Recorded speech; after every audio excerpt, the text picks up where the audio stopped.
എയിംസിനായി കേരളം സ്ഥലം ഏറ്റെടുത്തില്ലെന്ന ബി.ജെ.പി. സംസ്ഥാന അധ്യക്ഷൻ രാജീവ് ചന്ദ്രശേഖരന്റെ വാദം തെറ്റ്. കോഴിക്കോട് കിനാലൂരിൽ 150 ഏക്കർ ഭൂമിയാണ് എയിംസിനായി ഏറ്റെടുത്തത്. ഭൂമി ഏറ്റെടുത്ത് വർഷങ്ങൾ കഴിഞ്ഞിട്ടും പദ്ധതിക്കായുള്ള കാത്തിരിപ്പ് തുടരുന്നതിന്റെ നിരാശയിലാണ് നാട്ടുകാർ. 2014 കേന്ദ്രമന്ത്രിയായിരുന്ന അരുൺ ജെയ്റ്റ്ലി കേരളത്തിന് എയിംസ് പ്രഖ്യാപിച്ചത്.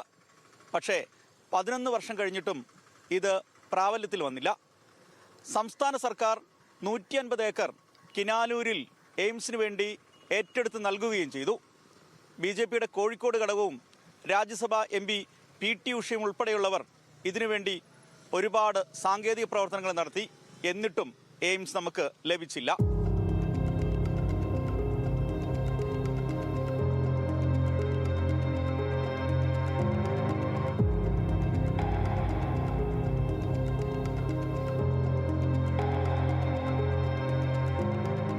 കോഴിക്കോട് കിനാലൂരിലെ കേരള വ്യവസായ വികസന കോർപ്പറേഷന്റെ കീഴിലുള്ള 150 ഏക്കർ ഭൂമി എയിംസിനായി കണ്ടെത്തി സംസ്ഥാന സർക്കാർ ആരോഗ്യവകുപ്പിന് കൈമാറിയതാണ്.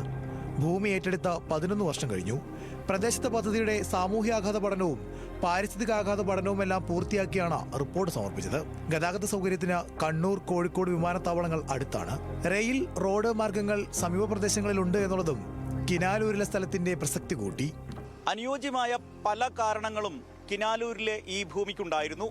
ഗതാഗത സൗകര്യങ്ങൾ പൂർണ്ണമായും ഉണ്ടായിരുന്നു. മാത്രവുമല്ല, സംസ്ഥാന സർക്കാർ കണ്ടെത്തിയ 4 ഇടങ്ങളിൽ പ്രധാനപ്പെട്ടതായിരുന്നു. കേന്ദ്ര സംഘം, വിദഗ്ധ സംഘം പരിശോധിച്ച് കണ്ടെത്തിയതും ഇതേ കിനാലൂരിലെ ഈ ഭൂമിയായിരുന്നു. എന്നിട്ടും എന്തുകൊണ്ട് എയിംസ് അനുവദിക്കപ്പെട്ടില്ല?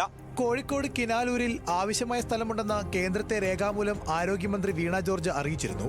പ്രധാനമന്ത്രി സ്വാസ്ഥ്യ സുരക്ഷാ യോജനയ്ക്ക് കീഴിൽ രാജ്യത്ത് പുതിയ എയിംസുകൾ പ്രഖ്യാപിച്ചപ്പോഴും കോഴിക്കോട് കിനാലൂർ അവഗണിക്കപ്പെട്ടു.